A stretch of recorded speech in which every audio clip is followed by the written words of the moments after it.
અમદાવાદમાં થયેલ પ્લેન ક્રેશમાં પતિ પત્નીએ જીવ ગુમાવ્યો। ચાંદખેડામાં રહેતા પરિવારે પુત્ર અને પુત્રવધુ ગુમાવ્યા છે। દીકરો લંડનમાં ફાર્મસી કંપનીમાં મેનેજર તરીકે કામ કરતો હતો। છેલ્લા 3 વર્ષથી લંડનમાં રહેતો હતો। પ્લેન ક્રેશની ઘટના પહેલા જ પિતા સાથે પણ તેણે છેલ્લી વખત વાત કરી હતી। અમદાવાદથી લંડન જતી ફ્લાઇટની જે દુર્ઘટના બની છે, જેમાં અનેક પરિવારે પોતાના દીકરા, કાં તો મા, કાં તો બાપ, કાં તો પુત્ર, એના પુત્ર વધુ ગુમાવ્યા છે। આ ખૂબ જ દુઃખદ ઘટના છે। આ ઘટનાથી સમગ્ર દેશ જે છે એ હચમચી ઉઠ્યો છે। દરેકના ઘરમાં શોકનું મોજું જે છે ફરી વળ્યું છે। ત્યારે હાલ આપણે હાજર છીએ ચાંદખેડાની અંદર, જ્યાં પણ એ પોતાના પુત્ર અને પુત્ર વધુને જે છે ગુમાવ્યા છે। મેડિકલ ઇસ્યુના કારણે અમદાવાદ આવ્યા હતા અને પરત ફરી રહ્યા હતા, ત્યારે આ દુર્ઘટના બની છે। હાલ પરિવારમાં પણ શોકનું મોજું જે ફરી વળ્યું છે। હાલ તેમના માતા પિતા છે, તેમની સાથે જ વાત કરશું। અંકલ, આપનો દીકરો શું નામ હતું અને ક્યારે અમદાવાદ તે પરત આવ્યા હતા?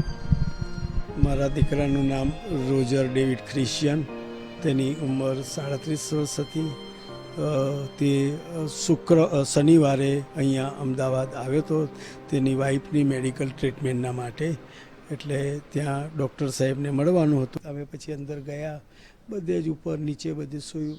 આશા હતી કે કદાચ મારો દીકરો કોક ત્યાં ટ્રીટમેન્ટમાં લાવ્યા હોય ને મળી જાય, એ આશાએ અમે તો કેટલા વોર્ડમાં ફર્યા, પણ પછી મને તો છેલ્લે મને જાણ કરી નહીં, અમારા રિલેટિવે નહીં કરી, પણ મને તો છેલ્લે 4 થી 5 વાગે જાણ કરી કે પ્લેનમાં જે બધા હતા એ કે બચ્યા નથી। આપનો પુત્ર જેનું આ પ્લેન ક્રેશમાં અવસાન થયું, એમની વાઈફ પણ ત્યાં જોબ કરતા હતા। કેટલા એમના મેરેજ થયા, કેટલા વર્ષ થયા? એમનો કોઈ બાળક કે બાળકો નથી। 2013માં લગ્ન થયા અને એવો 3 વર્ષથી લંડનમાં હતા। 5 વર્ષથી એવા ન્યુઝીલેન્ડમાં રહીને આવ્યા। આપને કેટલા દીકરા અને પુત્ર છે? મારે 2 દીકરા અને 1 દીકરી। સૌથી મોટી દીકરી આ શ્વેતા છે, ત્યાં ઊભી છે, એ શ્વેતા દીકરી છે। એ અહીંયા રહી છે, એ અહીંયા ગવર્મેન્ટ જોબ કોર્પોરેશનમાં કરે છે।